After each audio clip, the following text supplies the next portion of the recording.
anticipated F4. Unboxing and putting this together. Yeah, I'm in my garage. Me and my wife, we just had our first child about 2 weeks ago. So they're in there sleeping and didn't want to cause a lot of ruckus, so I'm out here. I was debating between this and the Freewing. The reason I went with the E-Flite is, of course, you get the AS3X, right? It's 80 millimeter versus a 90, and the FMS power units seem to be a lot more efficient as far as flight time goes versus the Freewing being around the 3-minute mark. We should be able to see about 5, possibly to 6 minutes, depending on the type of battery and of course your throttle management skills. But this is actually a gift from my grandfather. Me and my wife just had our first baby, and he wanted to get me an early Father's Day gift. So he heard me talking about this and commented, said, hey, they have one, go get it. I'm not gonna argue with that, so thanks, Pops. Greatly appreciate it. Yeah, let's get to it. Enough talking, let's get this done. So I've already got this out of the box. I was just showing it. Good buddy Skip goes and shows how well this is packaged. Looks to be packaged very well. Go give him a shout on his channel as well.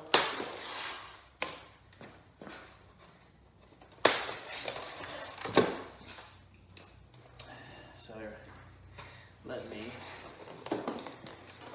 take this down.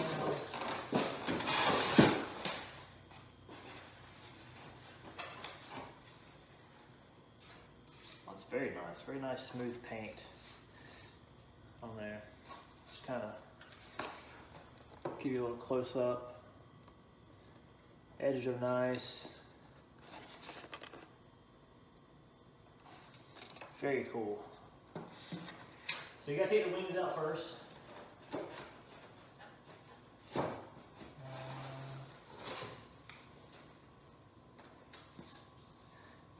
No issues with this one either. I love this gray. Gray's always been a favorite color of mine. Take these wings and lay them here on the box. Packaging on this is actually very nice. There's a nose cone.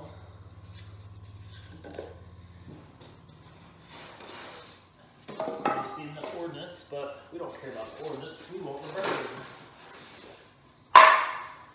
So let me get this situated up here like so.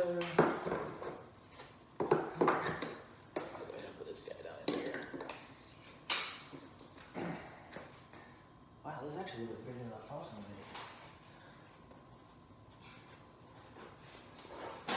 Wow, yeah, it's bigger. So boom, there we go. Overall looks very nice. Very nice. And for the guys that are curious how that tail section works, there you go. I was curious about that because the flight control surfaces, you know, with the Phantom, you know, it has the famous V, and on the Freewing it calls for 8 millimeters of up elevator. So I was very curious as far as how this one's set up, because I kind of doubt from the factory that the FMS actually sets this section up, but I could be wrong. A lot of times I am wrong. But speaking of elevators, I'll get my big hands in here.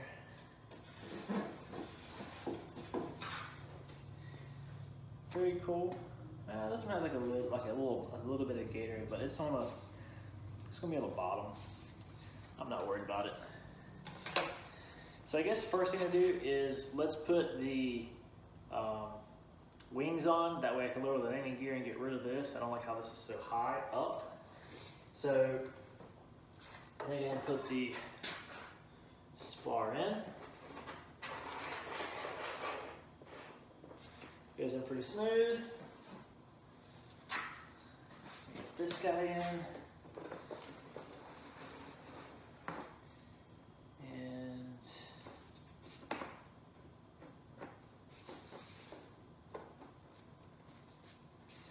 nice tight fit. I was kind of curious about these servo connectors that have already been in here, or excuse me, already in there. I haven't had much experience with them. Seems like they'd be something easy to break, but they went a little pretty easy.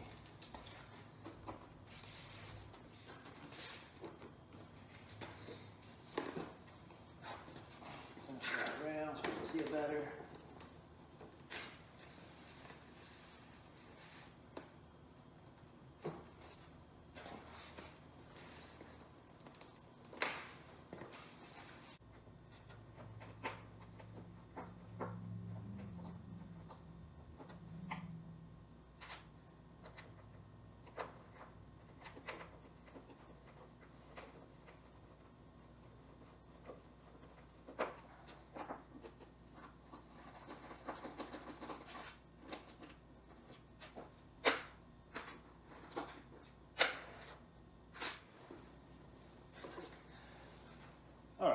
So, wings are on. Just gonna put this guy on. Nice. With my magnets on the front, it's just a standard magnet. What I'll do is, because this is just taped, is take that tape off and just glue it in. I like for them to be glued in.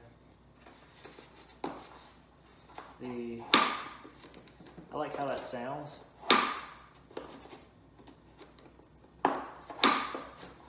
So if you have the F-16, you know how if you came in a little bit too hard, the canopy will fly off. This does not seem like it would do that at all. It was very cool, very large space. Got your door synchronizer, 6 channels, of course. So let's keep this rolling here. Let me bind up my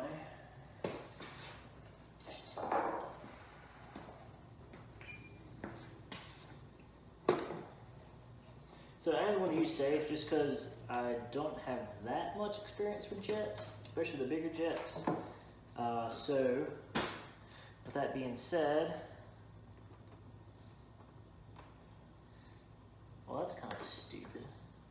So grab this here. So there's your door synchronizer. There's really not a lot of room to put the bind plug in, especially if you got something.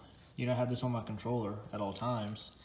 But I do like how the antenna is out by itself, not like the Viper or the F-16 where it's bad battery. I do like that a lot.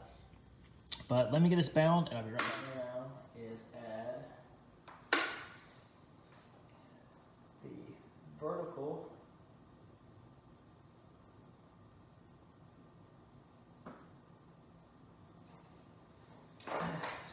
rudder.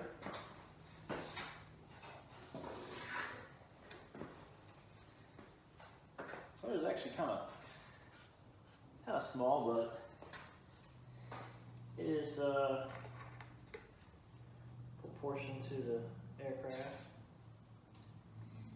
And what I like to do as well on these is go back and add 1 or 2 turns of electrical tape. This is, you have enough room, you probably could use one of the servo lead connectors or stays, the plastic pieces that go around both servos connections. So that's all I do is just put a little bit of electrical tape. Real easy to do.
Okay, we got the rudder on. The only thing about the rudder, a little mark there, a little dirt, is, spin this thing around so you guys can see it better. So quick tip here, the servo wire lead goes through here and then you'll connect it right in this area. Now the lead coming off the servo actually has a sticky side on the back, and what that is meant to do is glue on the bottom, because that connector will be almost directly above the elevator. So what you need to do is put it together, and then I just simply put a little bit of CA glue and some curing compound, just a little spray of it, just to get it set. And then start feeding your wire excess back in here. And then this piece will go in first, and then it will just kind of nose in and settle down like that. Put your 2 screws in here, start them to seat this down, and then put in your 20 millimeter length. This is your 16 millimeter length. And then we move on to the elevator. So make sure your elevator looks as such. And then make sure your holes are lined up. And then use your 3 millimeter diameter, 10 millimeter length countersunk head screws, or flat head screws. And then just set up your radio.